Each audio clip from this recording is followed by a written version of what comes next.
Now this is lecture number 2 for respiratory organs. Respiratory organs in case of plants and in case of animals. This respiration in case of plants, it takes place by two organs. Organ number 1, stomata. Organ number 2 is lenticels. I think you have heard about this organ stomata, which are present on the lower surface of the leaves, young stem and all. And lenticels are present in case of bigger trees where the stem is surrounded by barks. So on the surface of bark you can see a smaller openings which are called as lenticels. About stomata, I think you remember that last year you have prepared the slides and you have seen all this stomata, how the gases exchange takes place, that is oxygen is taken inside and carbon dioxide will be given outside. So even in case of plants also, these two organs are related with the respiration. In case of animals, as I said, many organs for respiration are there, showing many of the characteristic features for the respiration, like respiratory surfaces should be very big, it should be very thin, it should be provided with large number of blood vessels and all. So in case of animals, different respiratory organs. In case of invertebrates and vertebrates are there. As I said, you have to see it into the table 8.2.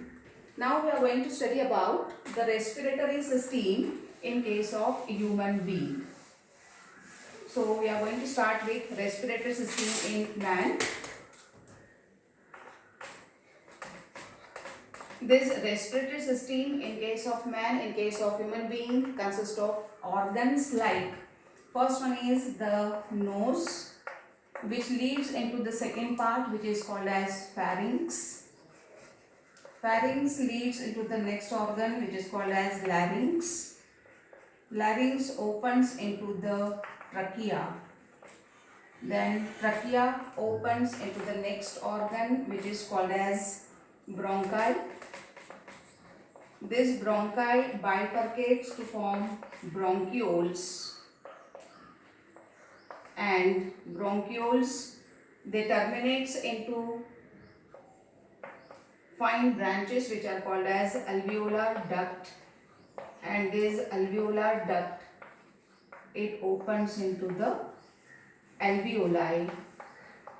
These alveoli are present into the lungs.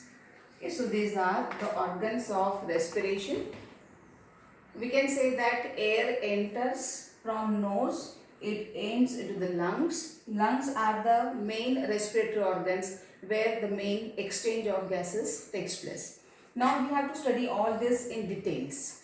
So we can also say that this respiratory system is classified into upper respiratory tract and lower respiratory tract. Okay, so we have to study respiratory system under two parts.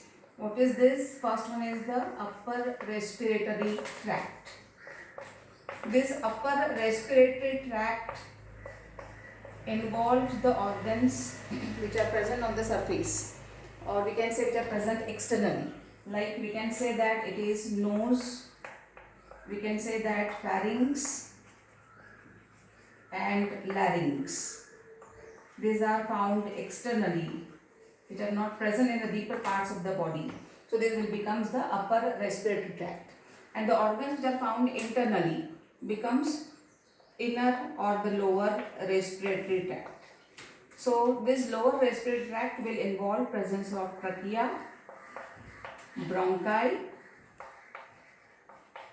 bronchioles, and we can say that the lungs will come under lower respiratory tract. Now we are going to study with the details of this nose.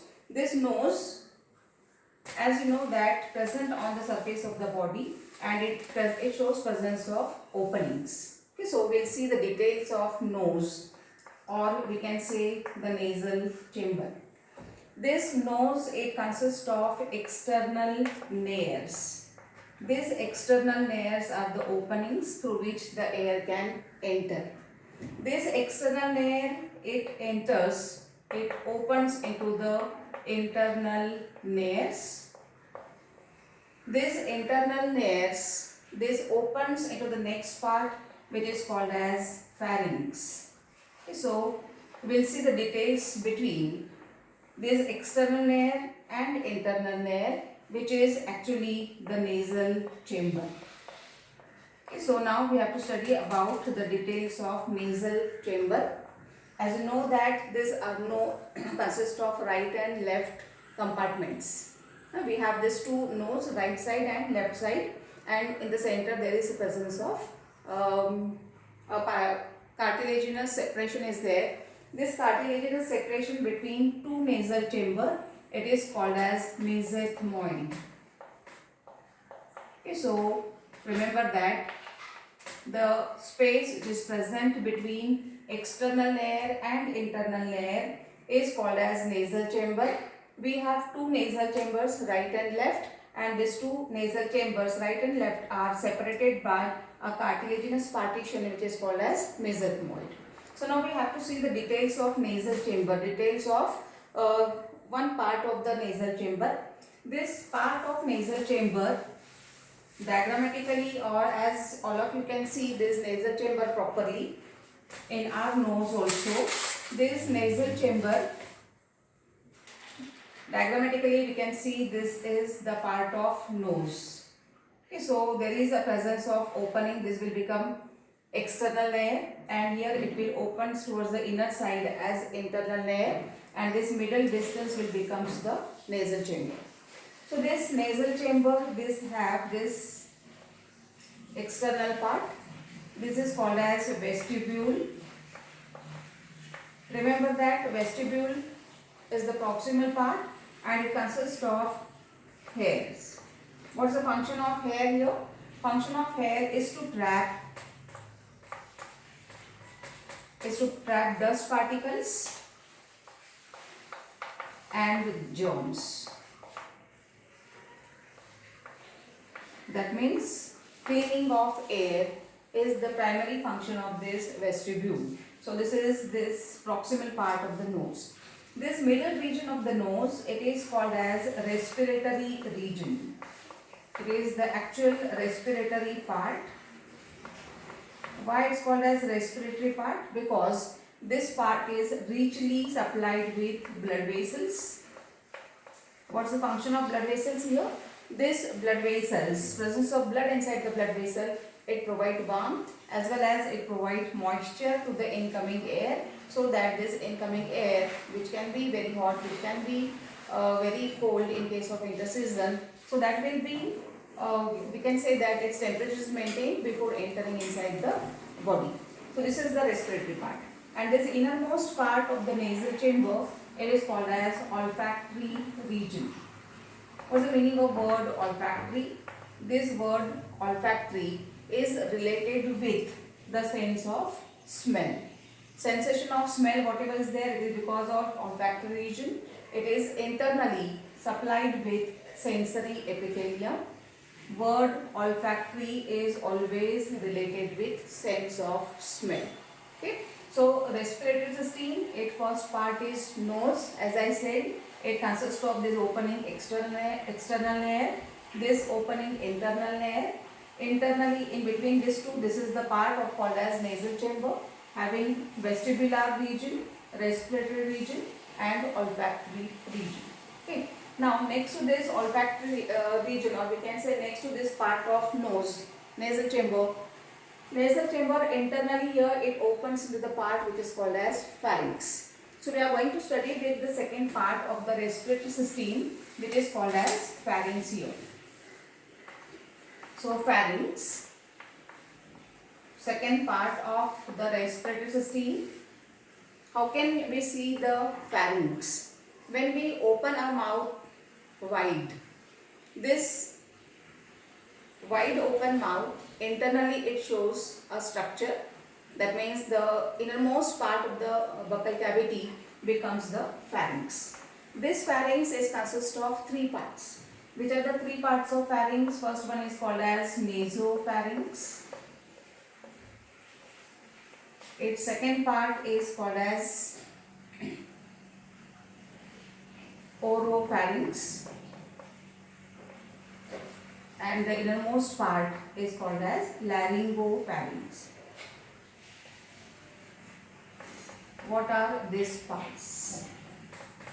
Now you can imagine here the nose will enter, will open the part where this internal layer open becomes nasopharynx. As we go towards the inner side, you can feel presence of palate. So the part of palate becomes the oropharynx and the innermost part will becomes the laryngopharynx. Remember that this pharynx, they also shows the presence of tonsils. If you feel here towards both the sides of your this region below the ear, yeah, in this region you can feel the swellings when we are not well, when we are suffering from cold and cough. At the time the swellings are more prominent. These are called as tonsils. Actually, tonsils are the lymphoid organs. These are lymphoid organs. What's the meaning of lymphoid organs? These lymphoid organs are made up of lymph tissue, and this lymph tissue, lymphoid organs, are concerned with production of WBCs. That is, they are concerned with production of white blood cells, and these white blood cells, they increase our immune system. So building immunity is the function of this lymphoid organ, which is called as tonsil. So this second organ, pharynx, is there, having these three regions of this laryngopharynx. It will continue into the next part of the system, and this next part of the system is now trachea. I think you remember that trachea is also called as windpipe, because in various school levels you have studied about the respiratory system also. Okay, so this laryngopharynx will be continued directly into the trachea. Before this laryngopharynx, you can say before the trachea, there is a presence of organ which is called as larynx. So in the respiratory system, we have studied its first part, which is called as nose. Second part we have studied is pharynx, and now the third organ we have to study is about larynx. Larynx, also called as voice box. It is also called as sound box. What is the structure of this larynx? This larynx, its wall, its outer wall, it consists of cartilage. Cartilage, it's a dense type of connective tissue providing support to the wall of larynx. What is present internally? This inner region of the larynx, it consists of vocal cords. What's the meaning of word vocal? Vocal is concerned with sound. How the sound is produced? When air enters the system, this air which enters the system, it brings about vibrations of these vocal cords. And these vocal cords, when they vibrate, along with the movement of tongue, lips, these movements start producing the sound also. Okay. So remember that internally this larynx consists of vocal cords, and these vocal cords are related with production of sound.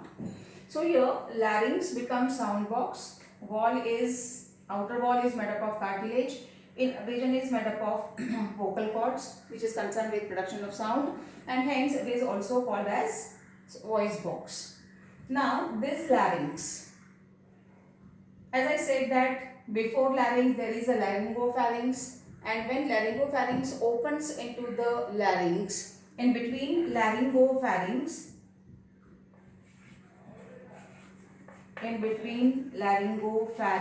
and larynx, there is a presence of opening, and that opening, it is called as glottis. This glottis is guarded by epiglottis. What's the function of epiglottis? Epiglottis, it prevents the entry of food particles into the system. So this epiglottis is the flap-like structure. So this is the third organ called as larynx. Larynx opens into the trachea. Trachea becomes the next part.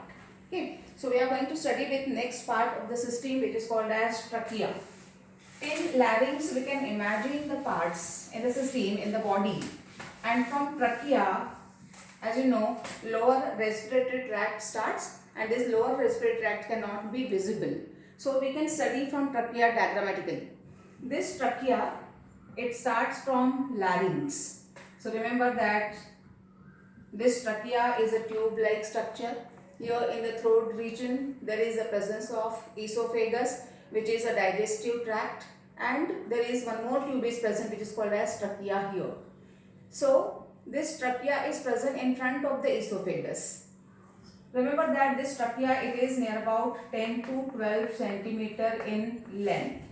So this tube-like structure, which is called as trachea, we can consider that its outer wall. This outer wall is made up of smooth muscle fibers, and internally it is supported by some special type of tissue. But remember that this outer wall, which is made up of smooth muscle fiber, it is supported by this C-shaped cartilaginous structure. This type of incomplete ring of cartilage, which looks like letter C, it supports the trachea. Why it is supported by this C-shaped cartilage? Otherwise it will be get collapsed. So C-shaped cartilage, it provides support. It provides support to the trachea, otherwise it will be get collapsed once the air passed in. So this is about outer wall of trachea. If we go internally, now as you know that it is a tube-like structure, it is a hollow tube having internal lining. This internal lining is supplied with pseudostratified epithelium. What is this pseudostratified epithelium? Pseudo for false and stratified means consist of many layers of the cells. So pseudostratified epithelium as well as your mucus secreting cells also present. These mucus secreting cells, what happens when the germ particles or the dust particles enters into the trachea? This mucus secreting cells start secreting mucus, so that dust particles and the germs will be get stuck to this, and by the reverse material, by the reverse process, this mucus along with dust particles will be given outside. So this is for trachea. Later on, this trachea, it bifurcates. It bifurcates to form two branches. These branches of trachea, these are called as bronchi. These bronchi are also supplied with C-shaped cartilage, and this bronchi, they enters into the lungs. These lungs are the spongy organs. Two lungs are present, right and left. These lungs, before starting with the lungs, before starting with the details of lung, we will see bronchi. This bronchi, it bifurcates to form primary bronchioles. Primary bronchioles divide to form secondary bronchioles. It divides to form tertiary bronchioles, and tertiary bronchiole leads to the formation of alveolar duct. These alveolar ducts, it leads into the lobulated structure. These lobulated structures are called as alveoli. So this end structure, it becomes alveoli, which is the structural and functional unit of lungs. So what we have studied? We have studied about trachea. Divide into two branches becomes bronchi. Bronchi divides to form primary bronchiole, secondary bronchiole, tertiary bronchiole, and these are the alveolar ducts which ends into the alveolus. Remember that alveolus is the structural and functional unit of lungs. Now we will go in detail of these lungs. This lungs, it is surrounded by these two membranes. This is the inner membrane which is found in contact with the lungs. We can say that this complete lung, it is surrounded by this membrane which is found attached to the surface of lung. This membrane, it is called as visceral pleuron. This will become visceral pleuron, and outer to this visceral pleuron there is one more layer present, and this outer pleuron is called as parietal pleuron. and in between these two pleuron, that is in between visceral and parietal pleuron, you can see that your cavity is present. This cavity is called as pleural cavity, and this pleural cavity is filled with a lubricating fluid which maintains, or we can say that it provides the surface area for the respiration. Okay, so this is for the outer structure of lung. Both the lungs are surrounded by these two coverings like visceral and parietal pleuron. Now remember that we have two lungs, right lung and the left lung. This right lung, it consists of three chambers, or we can say it is divided into three compartments, and left one is divided into two compartments. So 1, 2, 3 compartment towards the right side and 1, 2 compartments towards the left lung. Now each lung, as you know, is supplied with large number of these alveoli, which are the structural and functional unit. Remember that number of alveoli in the lung is 700 millions. 700 millions of alveoli are present, which facilitate the gaseous exchange. That is, actual gaseous exchange, it takes place at the level of alveoli.